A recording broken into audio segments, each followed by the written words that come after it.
aboard. This is the BXExpress, and I am your host, Alex Mitchell. It has been a busy couple of weeks in the Bronx, and we have a lot to talk about. After that, we've got something very special to debut here on the BXExpress. So, let's get right into it. The Bronx is home to many fighting contenders, and a lot of these MMA battlers and beasts put their skills to the test in the Aggressive Combat Championship on Saturday, September 21st. Check it out. The largest mixed martial arts promotion in New York, Aggressive Combat Championships, were back hosting its 21st live event at the Westchester County Center. Fighters from the New York City area were all set to step inside the cage and compete in front of a live crowd.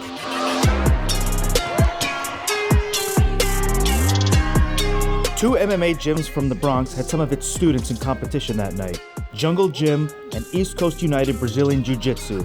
They spoke to us about how training in MMA has helped them and helped the Bronx community, as well as their thoughts on competing at ACC that night. Staple. Like I said, it's where I started, and I know a bunch of youths who came in off the streets, and Jungle Gym's always been there to help them and help grow and make the community a better place. I've trained, I've taught. It's time to actually put the skills to the biggest test I can find, and nothing gets bigger than actually stepping into a cage one-on-one with someone else. I'm from Venezuela, so we used to train together back home, and then we started training with Coach Tito at the CUBJJ in the Bronx, and then I joined in, and it's an amazing team. Like, we're very good at Muay Thai, Jiu-Jitsu, MMA, so we come from the Gracie lineage. Like, my coach is Hansel Gracie black belt, so it's a very, very good team of well-rounded fighters. We've taken a lot of kids off the street, such as a couple of kids that are fighting today. They could have went down a bad path, and they chose to do something else, and they're positive now. So it's done a lot for the neighborhood. Born and raised in the Bronx, CEO of ACC, Eugene Perez, says the very first event started at his old high school at St. Raymond's in Castle Hill back in 2013.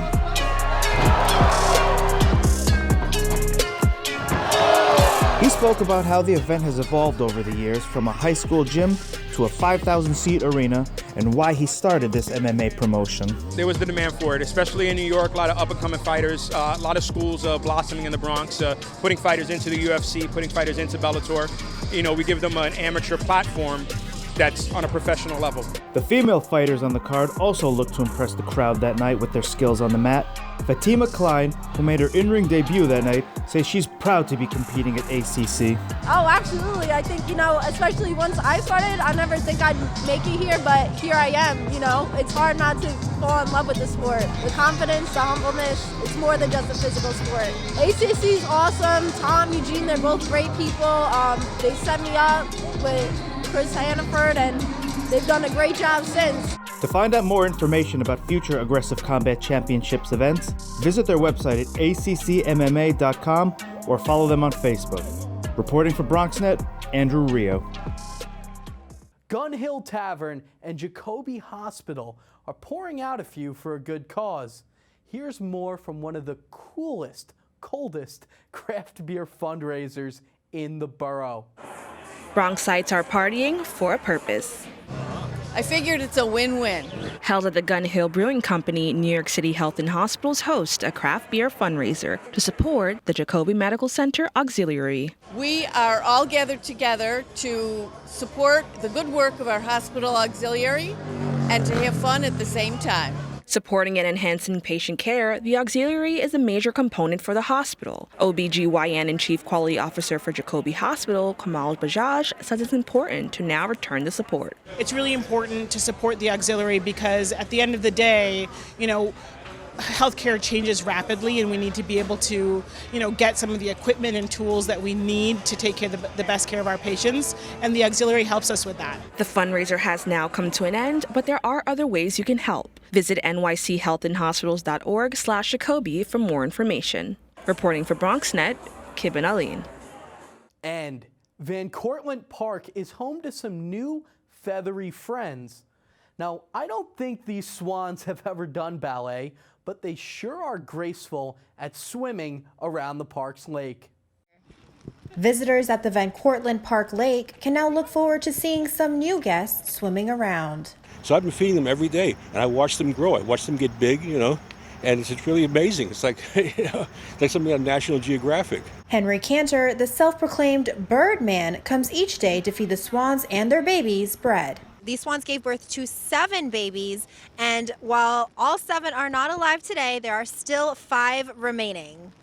While the swans are not a native species to the lake, Christine Taylor, the director of programs at Van Cortlandt Park Alliance, admits the people who visit the lake love seeing them. People love them. They are a pretty animal, so people do love to see them and see them with their babies. But we do caution people to keep a distance when watching them because swans are very aggressive, especially when it comes to their young. While visitors may enjoy seeing the family, they may not be seen together for much longer. So we do have concerns about non-native species in our lake. The swans, because here we only usually have 2, once these babies grow up, the parents will actually kick them out. The bevy of swans kick their babies out in order to allow the male swan to reproduce. However, due to the swans' territorial nature, Taylor does not believe their reproduction will cause any foreseeable issues at the lake. We've seen in the past where another swan has tried to come in and they, will not let it. Like, we'll watch them for days of the swan at the shore trying to get in, and they'll just stop them every time they come in because this is their lake. So we don't ever get to the point where we have too many that could cause an issue. Other lakes do have that. Reporting for BronxNet, Jericho Tran. We all know that it's playoff time in the Bronx, and this reporter is a little bit more than hyped for the New York Yankees to bring back number 28. But it's also CC Sabathia's last season, and the legendary number 52 is going out with a bang. CC Sabathia is making a legacy both on the field and off. The Yankees pitcher was honored last week at Hudson Yards by the Pitch-In Foundation's annual Legacy Gala for his philanthropic efforts. Team members and other notable celebrities showed up to celebrate CC's accomplishments and offer kind words of support to the baseball star in his final season with the New York Yankees. I'm very excited because, CC's played 19 hard years and he's carried teams for a long time, and he's still going. He's a guy that has been a great ambassador for the game and giving back to the inner city and as well as all over the world. I know all his charities that he's involved with. And as a former player, you try to get behind guys like that. I think CC is a close friend of mine. He's always been, near and dear to my heart and my family. So it's good to see him. For all the people who are looking to get involved by helping their community, but don't exactly know where to start, CC says. It's just do what you love. What comes to you. We love helping kids in the inner city. We are kids, products of the inner city, and feel obligated to give back to those kids. The Pitch-In Foundation was established by CC and his wife Amber Sabathia in 2008 in an effort to give back to underserved communities by having backpack drives, baseball clinics, and field renovations. If you're interested in donating to Pitch-In, click the Donate tab on pitchin.org. Although CC's career is coming to a close, that's not going to stop him and Amber from making an impact with pitch-in events like these. And they're encouraging other celebrities to do the same. Reporting for BronxNet, Darissa White. We're going to take a short break now and come back with a few tasty surprises. Stay tuned, stay clear of the closing doors. While most contraceptives are highly effective at preventing unwanted pregnancies, there is one foolproof method. Pairing socks with sandals has been scientifically proven to prevent pregnancy by deterring any contact with the opposite sex. Dad, we're grown adults now. Isn't it a little late to be having the talk or whatever this is? I know what you're thinking. What is international action star Ed Begley Jr. doing talking to his blossoming children about sex? Well, as a matter of fact, I'm saving the world. You said that we had to come home for an emergency. Do you know that one of the biggest threats to wildlife and their habitats is rapid human population growth? Please tell me you're done now. Do your part by showing young lovers all the tools they need to avoid intimate moments all together. You don't have to sit through Ed Begley Jr.'s sex talk to save wildlife. Just use contraception, support reproductive rights, and speak up for sex ed in schools. That's way better. Find out other world-saving tips at betterthaned.org. When I was a kid, I wanted to be just like Cal Ripken. It's definitely humbling to know that now people are calling me a hero. Instead of finding the IED with my metal detector, the IED found me first, and that resulted in double above-knee amputations. It's hard to describe the feeling of meeting somebody that you've always wanted to be like. There are people now that are looking up to you for their inspiration and to be their role model. Visit saluteheroes.org to learn more. As a young girl, I just grew to love using power tools, pouring concrete, and doing things that were scary and loud, and yet I looked around and realized no other girls are doing these things. As I grew up, I realized that girls need to see themselves in this space. Start here. So that's what I set out to do, and I became an educator and a mentor for young girls. No masks down till clear. Making teaches girls how to think of their ideas as important. Go light. It changes the way they think about what they're capable of. If I can fuse metal, what can't I do? Perfect. Look at how good that was. And so I think making for girls is about voice, and that's what's really exciting, because we're building the world we want to see for ourselves. Now I want to hear why you make. Share your own Why I Make story today. Visit whyimake.org. Welcome back. This is the BXExpress, and I am your host, Alex Mitchell. We're having a little bit of fun tonight by dedicating this episode to some of the greatest food, not just in the Bronx, but in all of New York City. Before I cheered the Bronx Bombers on in Game 1 of the ALDS, I spent some time next to the stadium at the Bronx Draft House. It's one of the best pregame spots next to River Avenue, especially before playoff time. It is only 3:30 here at Yankee Stadium, and the place is already getting packed. It is game day. There is so much going on here at 161 and River Avenue. Let's go check it out. Let's go Yankees, baby!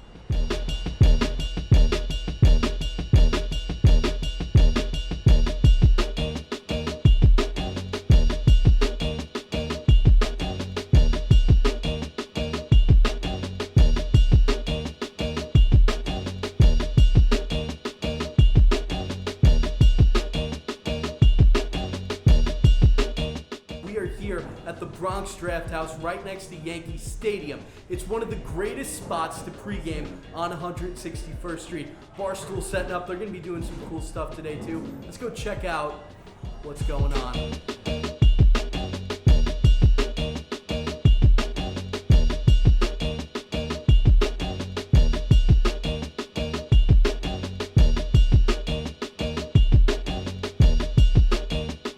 Let's go Yankees!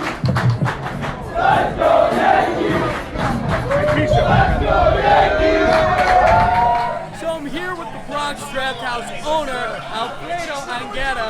He's been running this joint for years. Man, tell me, what is this place like on game day? It's insane. Right now, it's a little bit mellow. This is mellow for us. You call this mellow? Yeah, we have Barstool Sports doing a recording here. And if you go to any other bar around the area, they're shut down. They don't even open up till like an hour before the game. We cater to the true fan that's coming early, that's coming to pregame, that's coming to eat, that's coming to drink, coming to party and play with the neighbors. Yankees get the division finally. It's been a long couple of years. Thank God. I agree with you more. But what are your thoughts on Boone coming in as the manager? What are your thoughts on how the season went, how they fought through injuries, and they still came up huge? We gave Boone a hard time last year. It's his first year, and granted, they still won 100 games, but the end goal as a Yankee fan and the Yankees is to win the World Series, win the last game of the year. Didn't do that, so obviously it falls on him. This year, given how many injuries they had and what he had to deal with in the clubhouse, I thought he did a flawless job. He's your manager of the year in 2019, not even close. Yeah, he won me over big time this year. I was a little skeptical at first, but to win 103 games and set a record with the number of guys going on the IL, just a calm presence in the dugout, I think he's also manager of the year. All right, so favorite moments of this Yankee season? Ooh. I was at, I don't know if you were with me, but there was a rain delay in the 8th inning was the Rays, and then Voit tied it, I think, or Voit hit a home run, and Gio ended up walking off with a single, and it was just like the perfect moment. They can't lose these games at all. Like they're unkillable, they're unstoppable, and it was just Gio, the embodiment of this year, a guy who's just forgotten on the Indians and the Blue Jays, and then we pick him up, and we can't replace him. Like without him, I don't know where we are at third base right now the whole year without Andujar. I'll probably go with the London series. I took the trip across the pond to go see him, and those were two of the wildest baseball games I've ever seen. Just made no sense. I don't know what was in that London air, but to have what was it, 50, 60 combined runs between two games and to beat the Red Sox twice, it's always nice icing on the cake.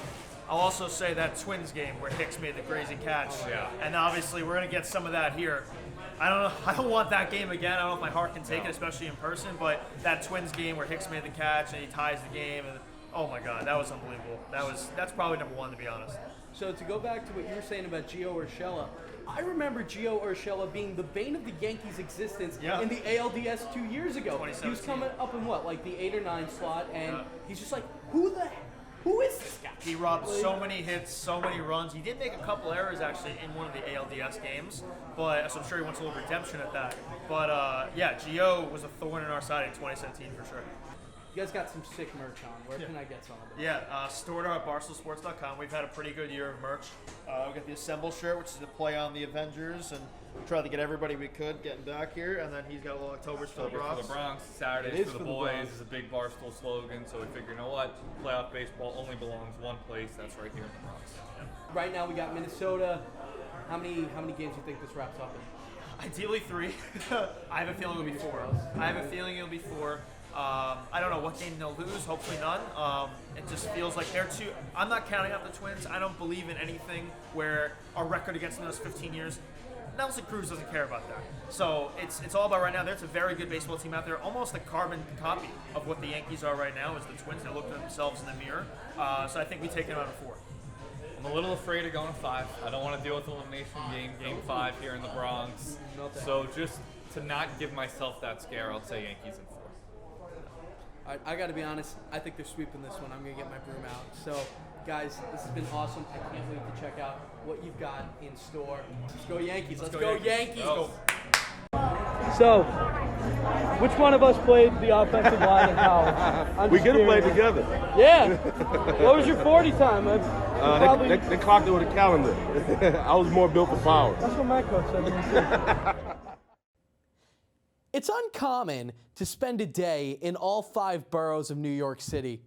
And it's even less common to have a slice of pizza in the Bronx, Brooklyn, Queens, Staten Island, and then Manhattan all in one day. But that, though, is the 5-Borough Pizza Challenge, which, of course, I took in the name of good and honest journalism. So I'm here in the Bronx today, of course, doing the 5-Borough Pizza Challenge. I am at Pugsley Pizza, right off Fordham's campus. A lot of spirit at this place. Here we go. Pizza time. So what exactly is the 5-Borough Pizza Challenge? That's a great question. I have to go to 5 different pizza places today, 1 in each borough of New York City. The only thing is I can't use a car to get there. I have to use public transit, and that's the challenge. And later on, I meet up at Clinton Hall. But for right now, I am in Belmont.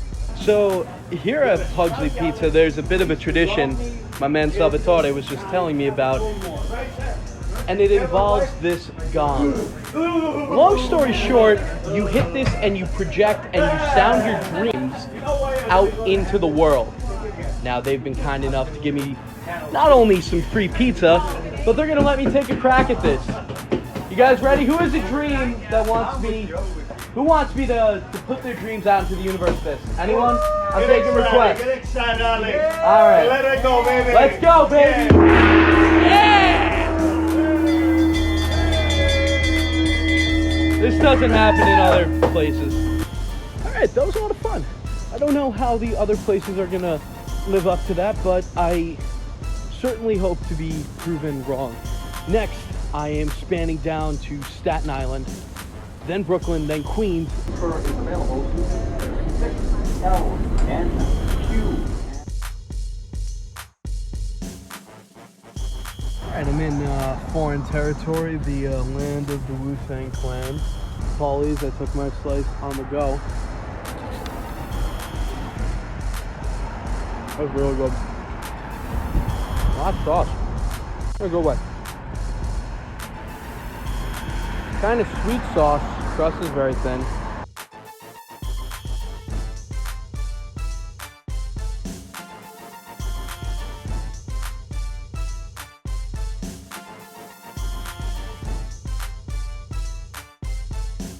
As you can see, I'm now in downtown Brooklyn, heading to Norm's Pizza, 4th Borough. I've been in today, then we gotta knock off Queens, and I gotta get my slice in Manhattan. So, stay tuned. Norm's Pizza got a margarita slice. Is this the best pizza in Brooklyn? Guys, is it? Yes, it's the best pizza. We are using sourdough. Sourdough, fresh tomato sauce. Go. We're making our sauce every morning. A little sweaty, but that just means they're doing the job. Here we go. That's good. That was really good. Alright. I'm officially on my way to Rizzo's Pizza in Astoria, number 4 out of 5 on the list, but I've officially been in all 5 boroughs today. It seems like a lot of people are coming into the home stretch that are doing this race. Rizzo is known for their square slice, now known to mixed value. Well, we're coming into the home stretch here. Got one more stop in the east side of Manhattan. I'll tell you when I get there. I'm not full. I'm tired, but not full. Alright, we finally made it to the last stop, Sophia Pizza. I ran into a couple other contenders on the 5-borough pizza tour. Okay, this has been quite the day. I got a little coffee. Help out with the enzymes in the stomach and whatnot. I have one more stop here at Clinton Hall, celebrating the end of the 5-borough pizza challenge. I didn't do so bad, top 60, right? Not so bad. I'm impressed. First time You don't around. look like you've had 5 slices at all. I like that. Oh, this is wonderful. Thank you so much for being a part of it, and next year we want to still be here. Absolutely. It is pizza time still. I'm still hungry. We're not done with pizza time yet, though.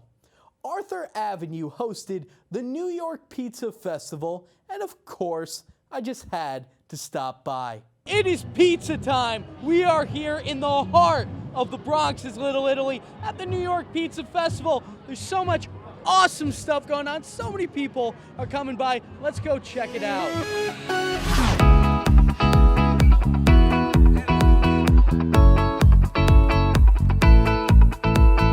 Ciao, buonasera. This is Alex Mitchell with BronxNet, and I am here with legendary self. Man, tell me your name. Hi, nice to meet you. My name is Vincenzo Capuano and Ferdinando Simeone.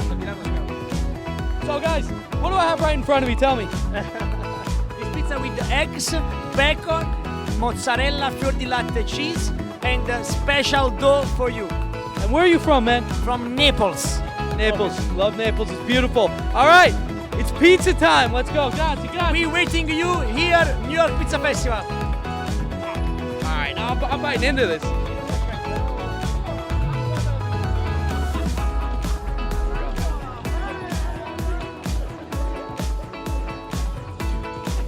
I'm here on Arthur Avenue at the New York Pizza Festival. I ran into my good friend Sabathia from Hudson Pizza, and not only is he bringing some of the best food here today, but he brought back his gong. That's what I'm talking about.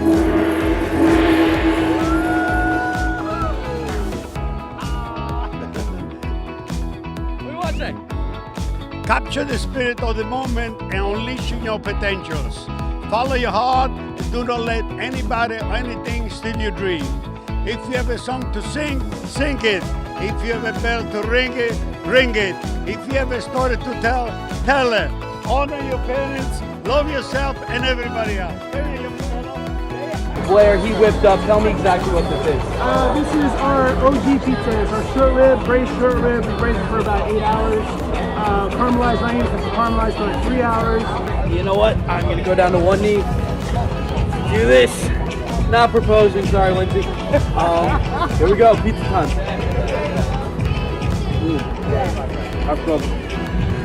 All right, so now I'm here with Carmine from Sabathia Pizza. Carmine, you traveled a long way to get here. Tell me, where are you from? I'm from Naples, Italy, but I moved here in the U.S. like 14 years ago when we opened the Sabathia Pizza in Henderson, Nevada. So 14 years in the U.S. So now tell me, what is on your pizza right now?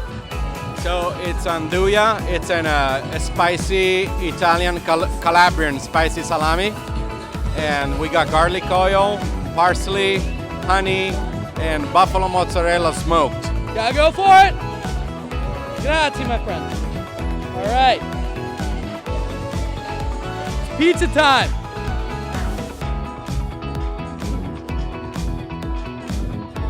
So while I wrap up the slice that Carmine gave me, very hot, very good, but very hot, I think I need to take a little bit of time to digest now. So, once again, thank you for watching the BXExpress. Stay tuned. We've got so much more coming your way. I'm Alex Mitchell here at the 2019 New York Pizza Festival in the Bronx at Arthur Avenue. And tonight, I'm going to be back at Yankee Stadium. Let's go Yankees. Let's go Bronx. Let's go pizza.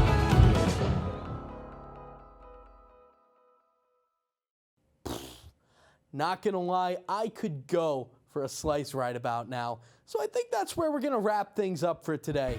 Stand clear of the closing doors. That was the BXExpress, and I am Alex Mitchell. Stay hungry, Bronx. We'll see you soon.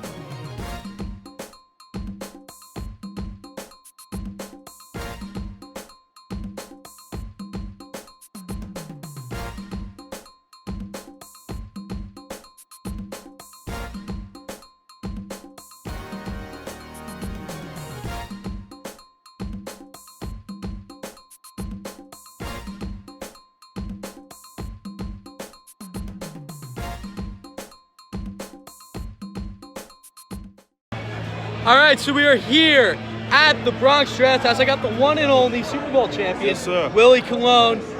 First I just want to ask you, what do you think of Hofstra University, man? I love the pride, man. I love Hofstra. I had an amazing 5 years there, and a lot of relationships I still have. Nothing like Hofstra. Let's go Pride, baby, man. Hofstra produces legends. It absolutely does.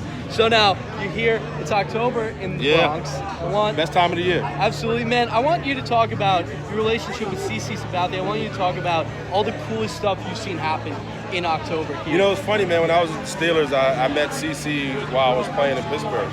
I was out one night. He was in town. I think at the time he was with the Brewers. And I thought he actually was one of the Browns, because we were playing the Browns that week, and he's a big dude. And this is when he was big CC. Now he's skinny CC. So it's funny how life comes full circle. I met him through a good friend of mine, Sean Peckers. Sean knows him really well, and every time I run into him, it's like love. So just to see how his career has kind of rolled over. New York's a hard city to win over. Everybody loves him here. The hefty lefty. Now he's a skinny lefty, and he's going out on top. So I'm proud of him. So I just want to ask you real quick your prediction for the score tonight. Man, I'm going 6-3.